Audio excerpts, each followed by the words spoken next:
probably going to stay in for another 20 years.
I know, but if he starts talking over there, we can't boom that. So do you want us to be? Yeah, that's what else is here.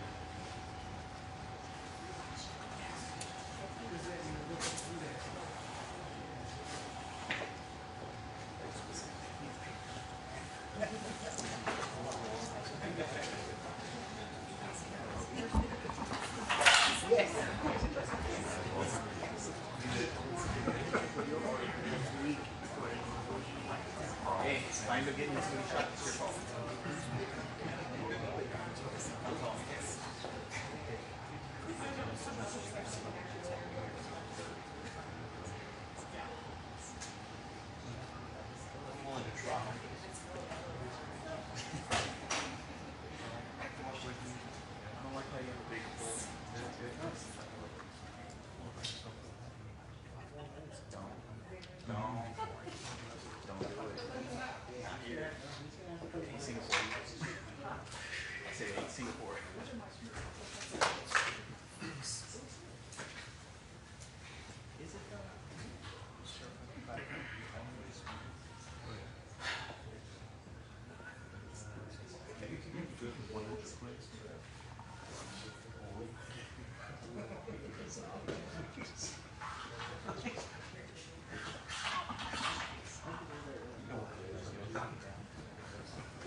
By the way, there's about 80 gallons of this, and I don't know how many.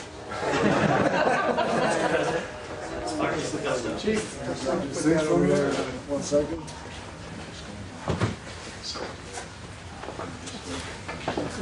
Thank you, sir. Thank you,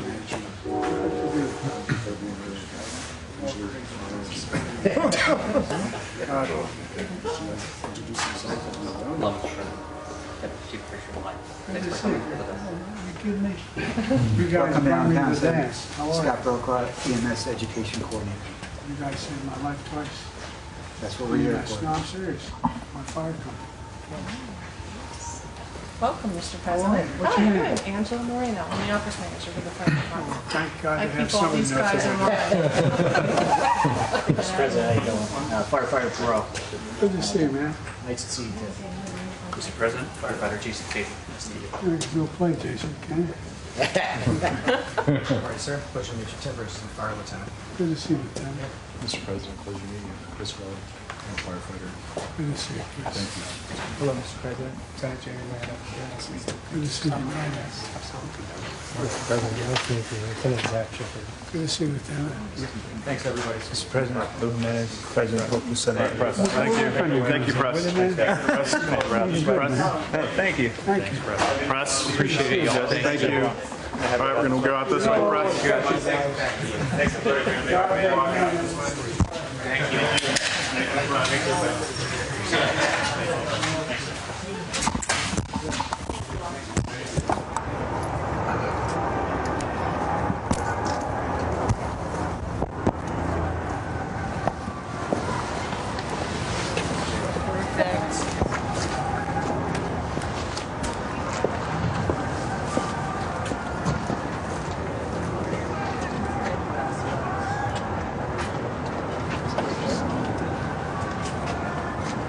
They wouldn't let you leave the sticks? No. Oh, dear. Are we really going back in?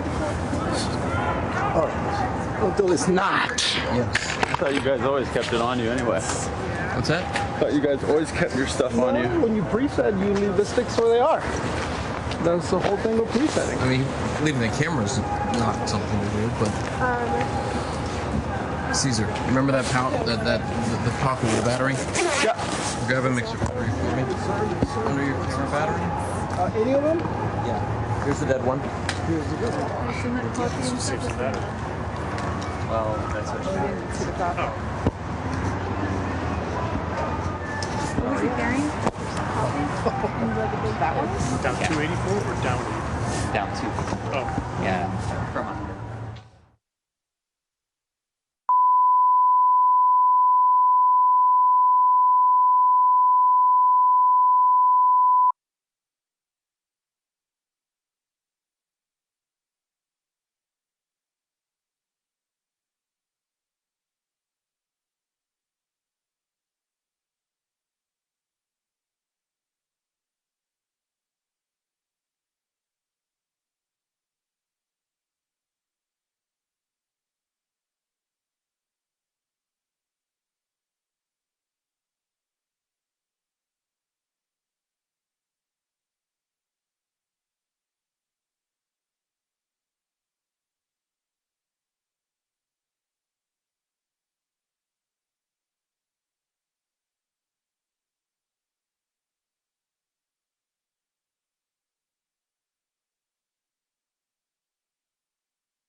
Something changed here.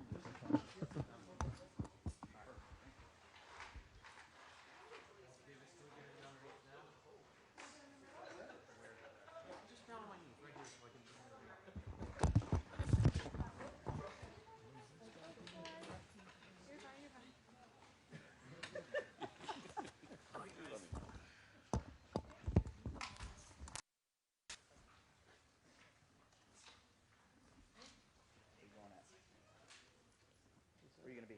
Right here, down under, living bowl. Be what I'm gonna have to do. It's easier, dude. Yep. Appreciate it. It's easier on your back. Easy. It hurts the knees a little bit. No, you said the keyword easier. Yeah. Son. Not easy.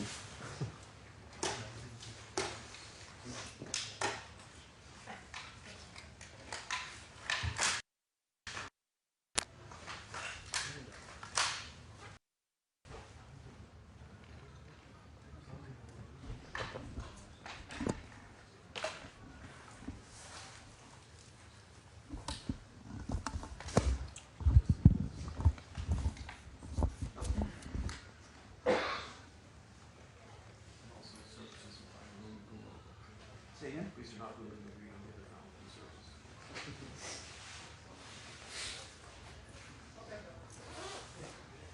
Same spots. Left and left over to the right.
Well, folks, ending a good day.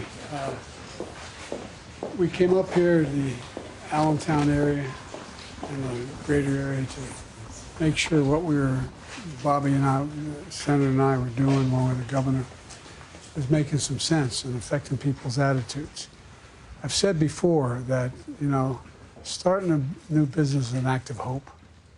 And a lot of people came out of the last several years, the previous several years, kind of down. You know, I was talking with the owners of the coffee shop, and you saw me taking them around.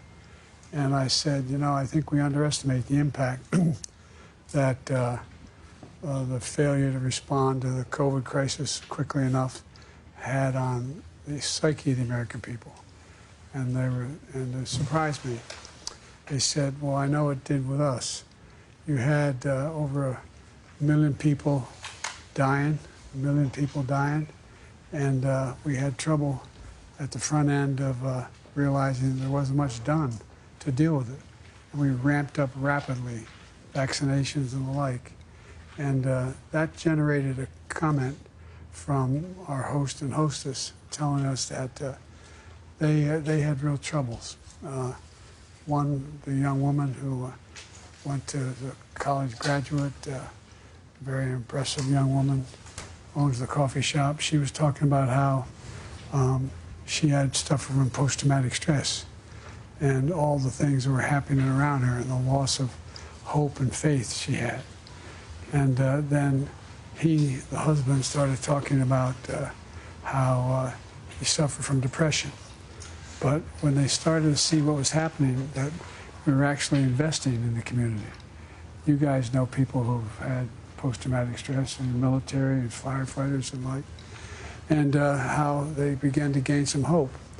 And they talked about how the increase in the Obamacare being available to them and the $800 extra dollars, how it made a difference in their lives and getting the help they needed from the hospitals that they were dealing with.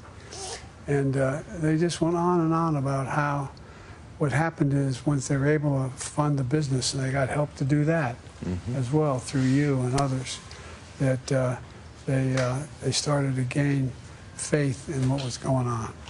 And then talking to a lot of the business owners here, you've heard me say it before, and I apologize for repeating it because you hear it all the time, but I got tired of, so did Bobby, trickle-down economics, you know. If everybody, if the big guys do well, everybody does well. Well, you know, that may have been occurred, but I'm not a big fan, never have been, that I've always believed that the middle class does well, everybody does well. The wealthy do very well, and the poor have a ladder up. And so all of them talked about how the number of people coming into their coffee shop, the number of people coming in the bike shop, the number of people coming into the running store, how the demography started changing. People started to be more engaged. And there's a real genuine sense of optimism.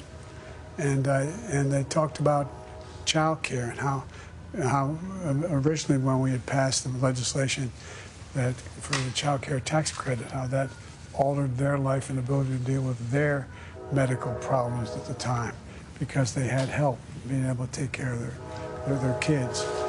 And so what we've talked about is we're going to make sure that we're going to follow on. This is not the end of what we're doing. We're going to make sure that there is child care available. It helps everybody. It's not only not a impact on the taxpayer, it generates economic growth. Because when you can continue to work, if you have a child that needs help or needs to be taken care of, it generates economic growth. Everybody does better. And then they talked about, I'm talking to the guys here and other places about the money we got here from the SAFER Act, able to hire more cops, more firefighters, and the way you have this training center. The idea that now you have a first-rate training center that goes all the way, I guess you got Binghamton, you got, not Binghamton, excuse me, you got Scranton, you got what's happening all across up and down the state. in this area where we have the best trained firefighters in the world. And by the way, it matters. These guys risk their lives, not a joke. And it matters to know they know what they're doing. It matters to know when they're. So anyway, I just came away from this really reassured that what we've done has had an impact, not just here in eastern Pennsylvania, but in the Northeast, but throughout the country. And we're going to do more. The job's not finished. Bobby, you want to say anything? Mr. President, we're glad you're here today. We'll welcome the President back to Pennsylvania here in the Lehigh Valley, to be in the Allentown area, to be in Emmaus today, to meet with small business owners, and to talk about their real lives and their challenges. A lot of those challenges that they had during the early period of his first couple of years as president would have been much more challenging without the American Rescue Plan. Just think about it this way. We're in Lehigh County. This county alone had 70,000 families benefited by the child tax credit. And throughout our state, more than 80% of the families with children benefited from the child tax credit. So that helped for families, that helped us for small businesses that came from the American Rescue Plan, the investments here from infrastructure, whether it's roads or bridges or high-speed internet. So what we've got to continue to do together is to focus on those real challenges that families face, those small businesses face, get those costs down for families. You know, a lot of those costs in grocery stores are high because of one reason: corporate greed. That's what drove up those costs. The president's been trying to get those costs down. I have as well. One of the best ways to do that is to help those families directly, and to go after companies that are jacking up their food prices, these big conglomerates, and then you go to your local grocery store and the costs are high. So the president's been working to get those costs down, as I have, and we'll continue that fight. I hope Republicans will join us in that effort to lower costs for families. But we're honored to be here with the firefighters and to once again affirm the valor that they demonstrate every day to protect this community. We're just so grateful for your service and the commitment you make to this community. And by the way, all this connected. You know, we've invested because of the Infrastructure Act. I want to get the number right. I think it's roughly how many $billion?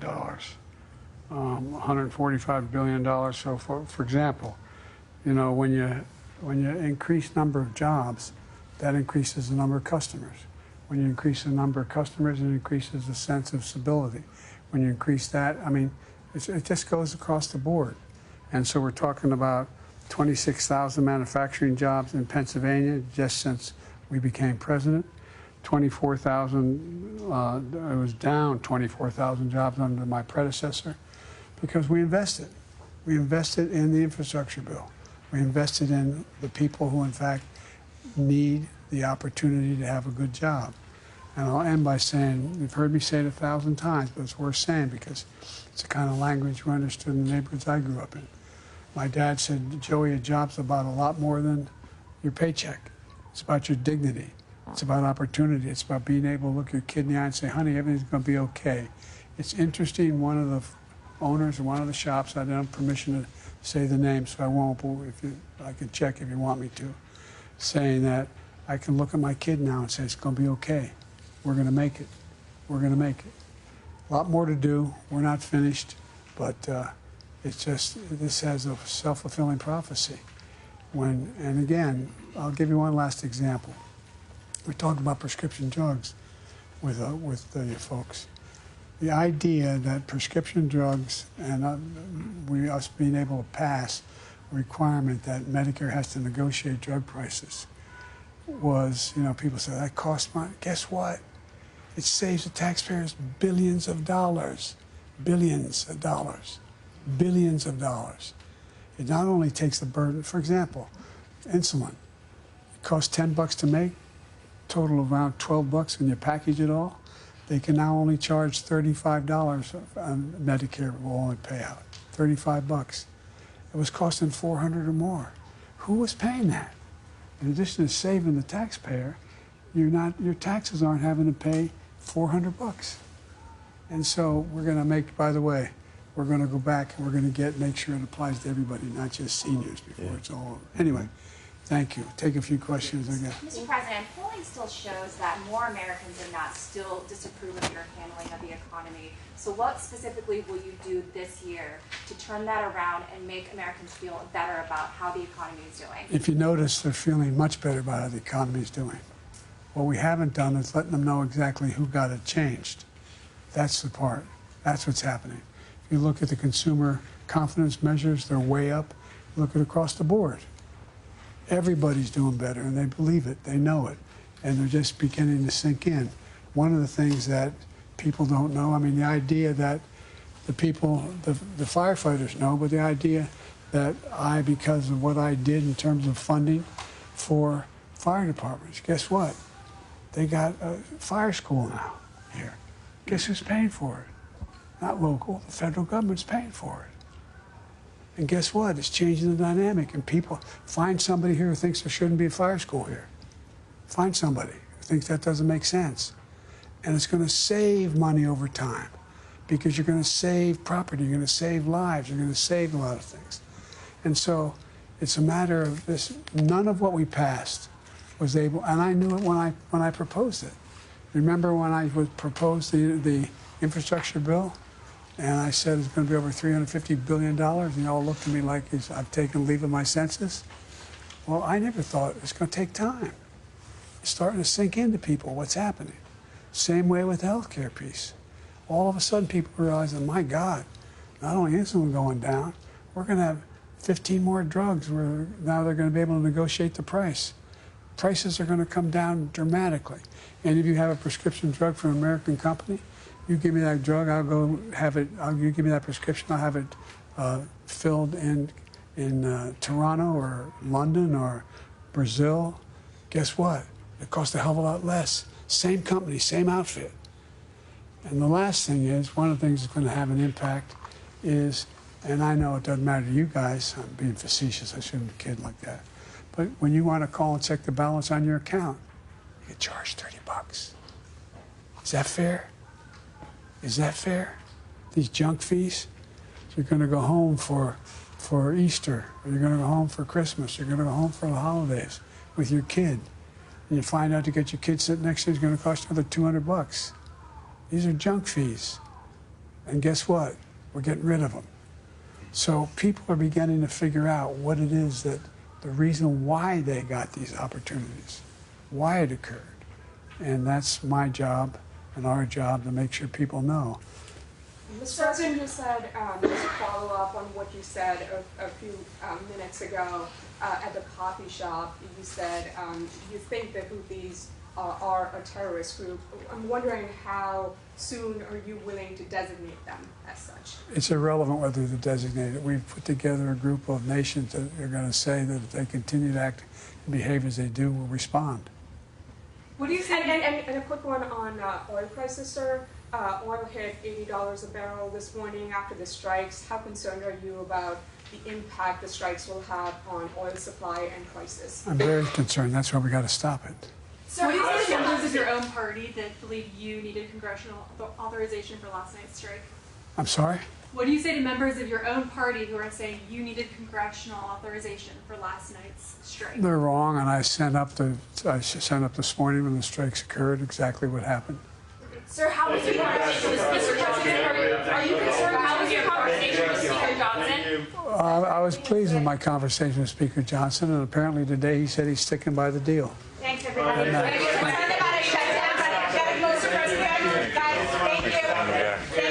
Thanks, guys. Watch this.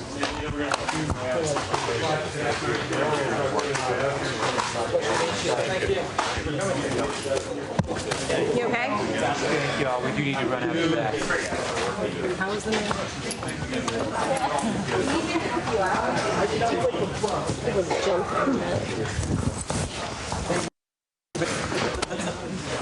Are we going to make our way out now? Thanks. Davis, thanks for letting me up there. Absolutely. I'm glad. I'll see you in the market.